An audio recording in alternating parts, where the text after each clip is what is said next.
Karoual, le journal, présentation Yannick Somé.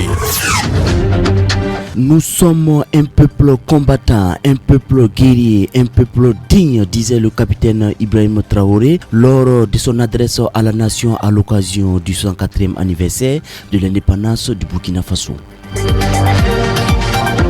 Clap de fin de formation après la cohorte des agents de santé. ANA Social, l'initiative a été du projet et s'est prouvé Sahel, épanouissement socio-économique des populations vulnérables au Sahel. Nous sommes le mercredi 11 décembre 2024 et le Burkina Faso célèbre ses 64 ans d'indépendance. Bonne célébration à chaque Burkinabé. Bonjour à tous et merci de suivre le Midi Info sur Radio Kaoural. Ceci dit, 5 août 1960, 5 août 2024, 64 ans que le destin du Burkina Faso est entre les mains de ses fils et filles. Le président du Faso, le capitaine Ibrahim Traoré, à l'occasion du 11 décembre, date de célébration de cette indépendance, s'est adressé à ses compatriotes sur la télévision nationale au journal de 20h du mardi 10 décembre. C'était depuis la mairie de Barsalogo. Il fonde l'espoir qu'en 2025, le Burkina Faso sera un pays paisible. On écoute un extrait de son discours au micro de nos confrères de la RTB. L'armée ira où elle doit aller pour sécuriser nos richesses, puisque c'est de ça qu'il s'agit. Nous sommes victimes de nos richesses.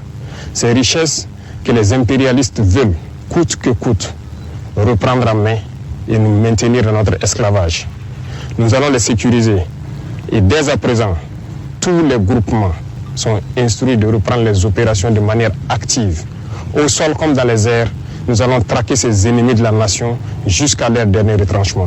Plusieurs opérations ont d'ores et déjà commencé et vont s'intensifier. Nous allons les poursuivre jusqu'à leur dernier retranchement et les éliminer jusqu'au dernier. La seule chose qui puisse prévaloir pour qu'ils puissent survivre, c'est qu'ils se rendent à nos différentes forces en déposant les armes et leur logistique. Le cas échéant, combattez-les jusqu'au dernier. Parce que le Burkina Faso n'abandonnera jamais. Le Burkina Faso n'abdiquera jamais. Le Burkina Faso va combattre. Nous sommes un peuple fier, combattant, guerrier et digne. Et nous continuerons dans ce sens. Tous ceux qui rêvent de voir le Burkina Faso à genoux pour espérer nous ramener dans l'esclavage doivent comprendre qu'ils ont échoué. Parce que ceux qui ont risqué leur vie hier nous ont instruits de continuer le combat jusqu'à notre liberté totale et notre indépendance. Voilà pourquoi je tiens à remercier tout un chacun, burkinabé de l'intérieur et de l'extérieur, qui continuent de contribuer à l'effort de guerre, de poursuivre leur démarche et que nos forces armées puissent atteindre le niveau que nous escomptons, sécuriser nos populations et nos terres. Merci à tous et je souhaite donc que cette fête d'indépendance soit un moment de méditation, que chacun médite sur l'indépendance réelle et pouvoir apporter ce qu'il peut apporter pour que notre Burkina Faso rayonne en Afrique et dans le monde. Le Burkina Faso reste et demeure. Vive le Burkina Faso, vive nos vaillantes forces combattantes. Que Dieu fasse en sorte que l'année 2025 soit l'année de notre victoire finale sur l'ennemi.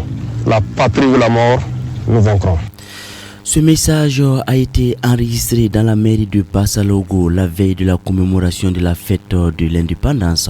Le président du Faso en a profité pour encourager les éléments du détachement de Bassalogo pour le travail abattu dans le cadre de la sécurisation de cette zone. Il a aussi appelé les éléments du détachement à la vigilance, même en période d'accalmie. Venu par la route à son retour, le capitaine Ibrahim Traoré a fait escale à Gabou. Là également, il a encouragé les forces de défense et de sécurité du détachement de Gabou.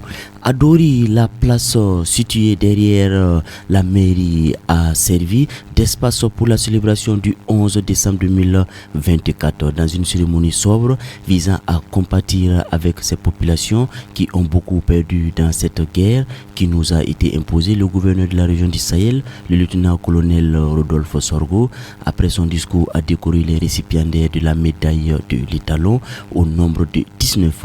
Cette année, 109 personnes ont été décorés au Sahel. 2 officiers de l'ordre de l'étalon, 17 du chevalier de l'ordre de l'étalon, 28 chevaliers de l'ordre du mérite burkinabé, 33 de l'ordre spécifique et 29 de la médaille d'honneur des collectivités locales.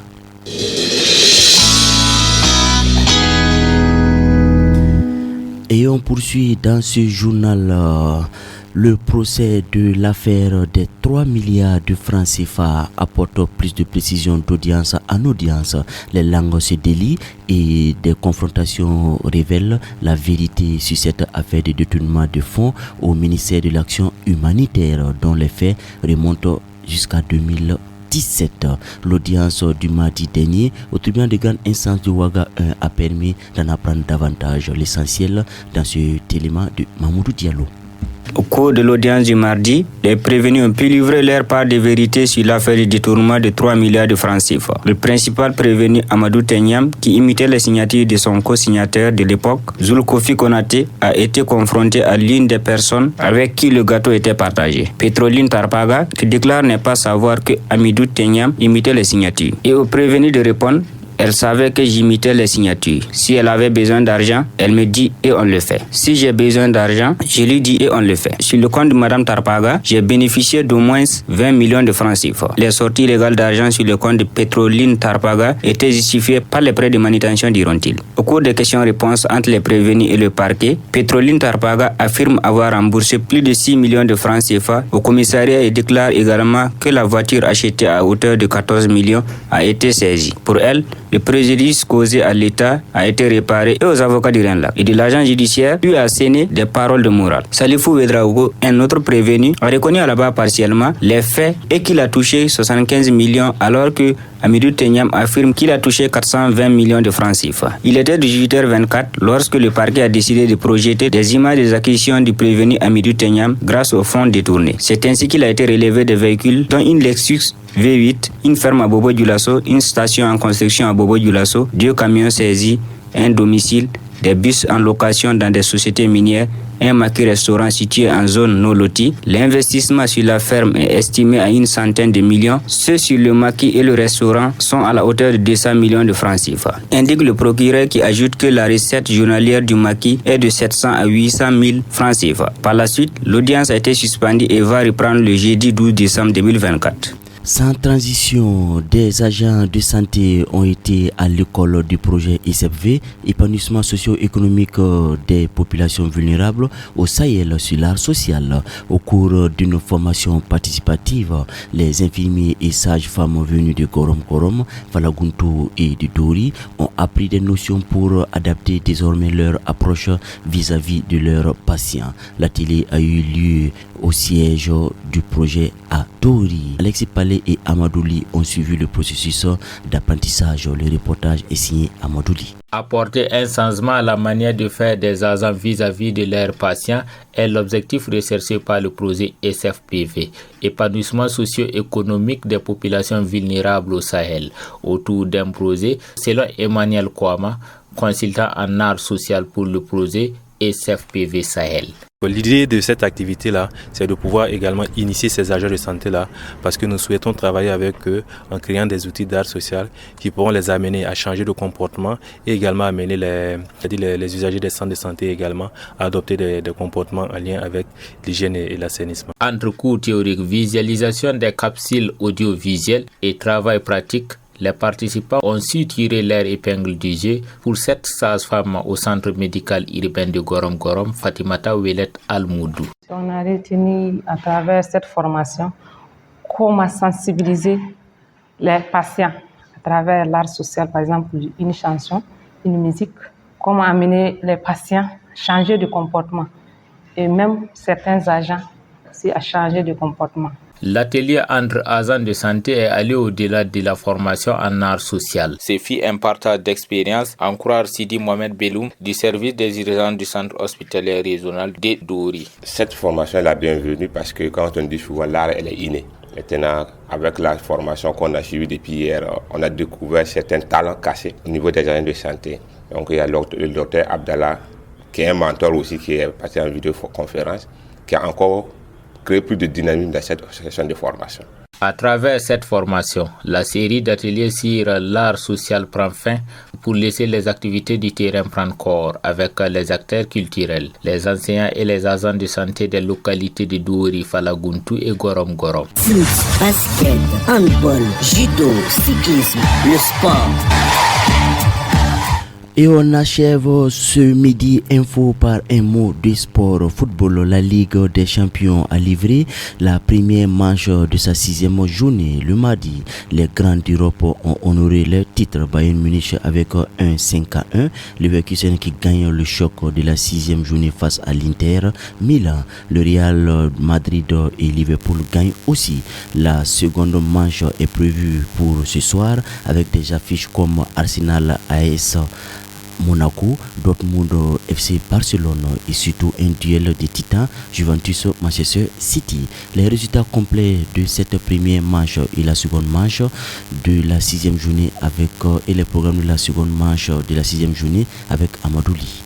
Le PSG se rassure et se relance en Ligue des Champions en s'imposant largement sur le terrain de Salzbourg 3-0. Un succès qui permet aux hommes de Luis Enrique de rester maître de leur destin dans la course à la qualification pour les barrages. L'autre club français, Brest, continue d'écrire des belles passes de leur épopée en Ligue des Champions face à une équipe du PSV Eindhoven joueuse. Brest a si montré ses vertus habituelles pour s'imposer 1-0. Malgré son ambition, Hervé Leipzig concède une 6e défaite en Ligue des Champions face à Aston Villa, plus saignant et plus juste dans le dernier mètre, qui remporte la partie 3-2. Sans surprise, les Reds de Liverpool s'imposent en Catalogne face à Girona 1-0 et enseignent une 6e victoire d'affilée en Ligue des Champions. Le Bayern s'impose dans son style 5-1 et intègre le top 8 provisoirement. Le Real de Madrid qui peine cette année prend un bol d'air néanmoins lors de cette 6e journée en s'imposant 3-2 contre l'Atlanta grâce à ses individualité Mbappé, Vinicius, Bellingham, tous buteurs. Le socle de la 6e journée, c'était Leverkusen Inter de Milan. Les Allemands l'emportent à domicile sur les Italiens par un service minimum 1-0 en toute fin de la rencontre à la 90e minute. Dans les rencontres de ce soir, le petit écran va régaler encore avec des belles oppositions. Les Guinéens d'Arsenal reçoivent le club de la principauté AS Monaco. Il y a aussi ce socle entre deux clubs européens qui connaissent cette année des difficultés